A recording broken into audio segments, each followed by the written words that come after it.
अस्सलामुअलैकुम। ज़ाब्ता फौजदारी में से अगर कहीं से कोई सवाल आया और जो सबसे ज़्यादा अहम आपका चैप्टर है वो ये है, इट इज़ वेरी इंपॉर्टेंट और इसके अंदर से कुछ ना कुछ आने के बहुत ज़्यादा चांसेस हैं, trust me, because it directly deals with the police practical works. ठीक है, इसको ज़रा ध्यान से इस पूरे चैप्टर को कीजिएगा। कुछ अभी इसमें कर लेंगे, कुछ अगली वीडियो के अंदर हम इसके सेक्शंस कर लेंगे।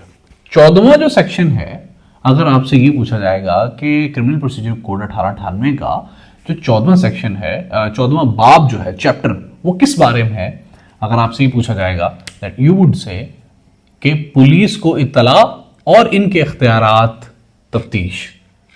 ठीक है, यानी अगर इंग्लिश में होगा तो होगा 14 chapter is about information to the police and their powers to investigate और इंक्वायर। ठीक है, investigate. 14th chapter is about the information to the police and their power to investigate। 14th chapter इस बारे में है, इसको समझिए, इसी के बारे में पूरे का पूरा चैप्टर है। ठीक है, इसका जो पहला सेक्शन हमारे सिलेबस का हिस्सा है वो है 154 and it's very important. 154, 55, 56, 57 are these are very important.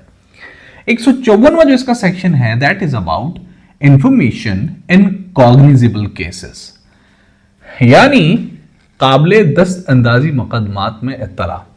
That कोई पुलिस ऑफिसर है, उसको काबिले दस्त अंदाजी मुकदमे के बारे में इत्तला मिली है, तो उस बारे में क्रिमिनल प्रोसीजर कोड के 154वें आर्टिकल के अंदर लिखा गया है, बताया गया क्या होगा कि जो मोहतमम थाना होगा ना, वो उस इंफॉर्मेशन को तहरीर करेगा, बिकॉज कॉग्निजेबल है, काबिले दस्त अंदाजी है।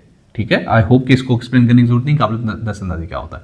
तो इस इत्तला दहिंदा का नाम और उसका जो पूरा इंसिडेंट होगा, पूरी वो जो मुद्दा होगा उसको वो तहरीर करेगा, जो भी वो जुर्म की बाबत होगा उसके दस्तखत लेगा, और उसका जो खुलासा होगा ना उस तहरीर का, वो अपनी वो जो उसकी मुतलका किताबें होती हैं या मुतलका किताब होती है या रजिस्टर होता है, उसके अंदर वो तहरीर करेगा और उसकी प्रोसीडिंग करेगा जो भी उसने करनी है। 154 है इंफॉर्मेशन इन कॉग्निजेबल केसेस।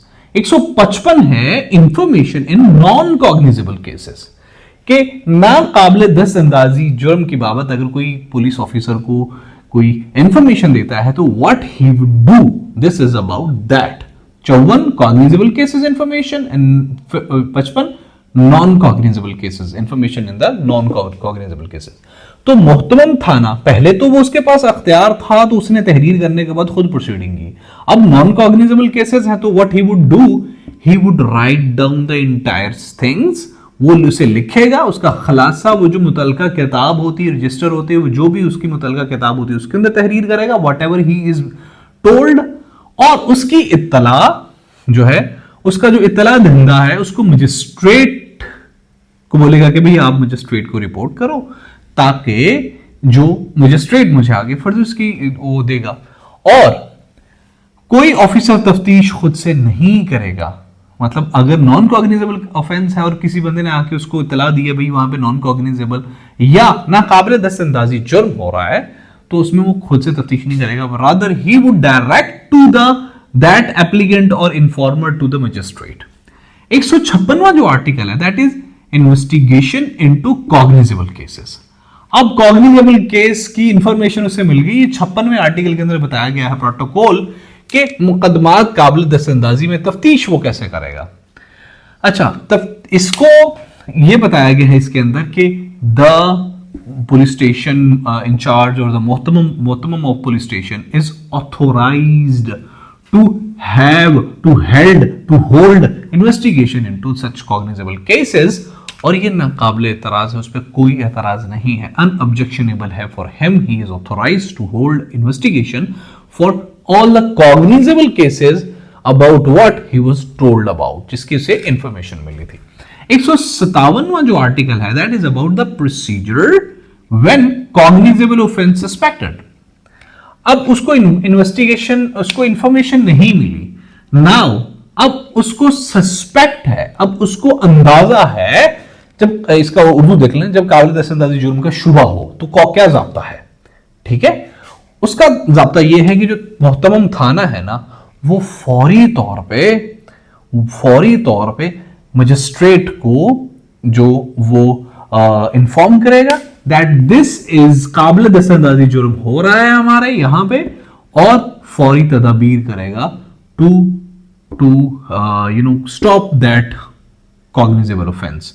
उस काबिल दस्तंदाजी जुर्म को रोकने के लिए तदबीर करेगा। उससे पहले वो फौरी मजिस्ट्रेट को इन्फॉर्म करेगा that this is going on and I am going to start investigation और I am going to start to take any sort of action against this matter. 158वां जो इसका आर्टिकल है ना दोस्तों, that is about reports of 157 how submitted, कि दफा 157 की जो रिपोर्ट है वो कैसे सबमिट की जाएगी, वो कैसे भेजी जाएगी। तो क्या होगा कि जो मोहतमम है वो आला अफसरान को रिपोर्ट देगा, आला अफसरान मजिस्ट्रेट की को वो रिपोर्ट देंगे, ठीक है, वो उनको रिपोर्ट देंगे, और अफसरान खुद हिदायत दे सकते हैं उसे, अगर वो उस कॉग्निजेबल ऑफेंस की बाबत वो खुद हिदायत दे सकते हैं मोहतरम पुलिस स्टेशन को या पुलिस स्टेशन के ऑफिसर को कि भाई आप इसको रोको, इसकी बाबत कोई एक्शन लो, whatever is cognizable crime is going on. 159वां जो आर्टिकल है 159 article, that is about to power to hold investigation as preliminary inquiry. ये प्रीलिमिनरी इब्तदाइया को कहते हैं, हम इस पे बात कर चुके हैं दोस्त, वोकैबुलरी जरूर कर लें, ठीक है। 149वां आर्टिकल इज अबाउट तफ्तीश या इब्तदाई तहकीक करने का इख्तियार। पुलिस जो है जब उसके पास कोई इस तरह की इंफॉर्मेशन आएगी तो जो मजिस्ट्रेट है, जो non cognizable let's say crime है, तो वो बंदा किधर गया, वो बंदा गया मुतलका पुलिस स्टेशन, नॉन कॉग्निजेबल में वो बंदा गया सीधा मजिस्ट्रेट को, इतला दहिंदा पुलिस में आया, उसने बताया कि भाई उसने उसको मजिस्ट्रेट को, अब मजिस्ट्रेट खुद वहां पे जाके इन्वेस्टिगेशन कर सकता है, अगर उसको जो है ना वो खुद भी कर सकता है और अपना एक नुमाइंदा भी भेज सकता है, ठीक है, और वो ज़ाब्ते के मुताबिक पुलिस वाले को कह सकता है, मोहतरम पुलिस स्टेशन को कह सकता है कि भाई आप इसकी इन्वेस्टिगेशन करो। 160वां जो आर्टिकल है that is about police officer power to require attendance of witness. भाई 160वां आर्टिकल किसी भी बंदे को पुलिस स्टेशन बुलाने के लिए काफी है, मतलब अगर कोई इंसिडेंट हुआ है तो पुलिस अफसरान का गवाहान को हाजिर करने का हुक्म देने का इख्तियार, दैट कि अगर कोई इंसिडेंट हुआ और उसके गवाह को पुलिस अफसर बुलाना चाहता है तो 160वें आर्टिकल के तहत वो किसी भी उसके गवाह को जो इंसिडेंट से मुतल्लिक है वो पुलिस स्टेशन बुला सकता है। इसकी बाबत वो तहरीरी हुक्म देगा, जो बंदा उसके मुतल्लिका हुदूद के अंदर रहता हो उसको तहरीरी हुक्म देगा कि भाई आप फलाने जुर्म की बाबत हम आपको आपकी गवाही चाहते हैं या आपसे इंसिडेंट लेना चाहते हैं, that person is bound to come, वो बंदा जरूर हाजिर होगा, इस पे लाजिम है। 161वां आर्टिकल एग्जामिनेशन ऑफ फिटनेस के बारे में बताता है, मतलब पुलिस का बयानात गवाहान देना। तो क्या है कि सूबाई हुकूमत ने जो है वो एक बंदे को किसी भी सूबाई हुकूमत मतलब मजिस्ट्रेट ने किसी बंदे कोई पुलिस ऑफिसर को किसी इंसिडेंट की बाबत जो है ना वो कह दिया कि आप फलाना पुलिस ऑफिसर क्या करे कि इस इंसिडेंट को इन्वेस्टिगेट करे। अब वो जो है पुलिस ऑफिसर ही विल वो क्या करेगा, वो एग्जामिनेशन करेगा ऑफ विटनेसेस, और विटनेस जो है ना वो पाबंद है पुलिस को वो जो भी बयान लेना चाहते हैं वो देने का, ठीक है। और जो ऑफिसर है वो जितने भी विटनेस होंगे सबका अलग अलग बयान तहरीर करेगा। 162वां इसका जो आर्टिकल है वो है statement of police not to be signed and use as a statement in evidence. पुलिस को दिए गए बयानात पर दस्तखत नहीं किए जाएंगे, ऐसे बयानात का शहादत में इस्तेमाल नहीं होगा। अगर तहरीरी बयानात नहीं हैं तो बयान दहिंदा नहीं दस्तखत करेगा। अगर खाली पेज पे अक्सर लोग कहते हैं यहाँ पे स्टैम्प अंगूठा लगा दो हम बयान बाद में लिखेंगे, तो बयान दहिंदा ऐसे पे नहीं दस्तखत करेगा। And such statements can not be used as a statement as an evidence, कि भाई ये देखें इसने हमारे सामने ये बयान दिया था, वो उसको कोर्ट में एज एन एविडेंस प्रोड्यूस नहीं कर सकते। 163वां जो आर्टिकल है that is about no inducement, उकसाना इंड्यूसमेंट को कहते हैं, वोकैबुलरी जरूर करें दोस्तों। टू बी ऑफर्ड, अब बयानों के दरमियान पुलिस वाला कोई इंड्यूसमेंट नहीं, कोई तरगीब नहीं, तो कोई तहरीक नहीं देगा, गवाह को कोई तरगीब नहीं दी जाएगी। और यह भी है कि ना तो उसको कोई तरगीब दी जाएगी कि भाई आप ये बोलो, अच्छा तुमने ये किया था, नहीं किया था, तुम ऐसे कर लो, वो नहीं मानेगा।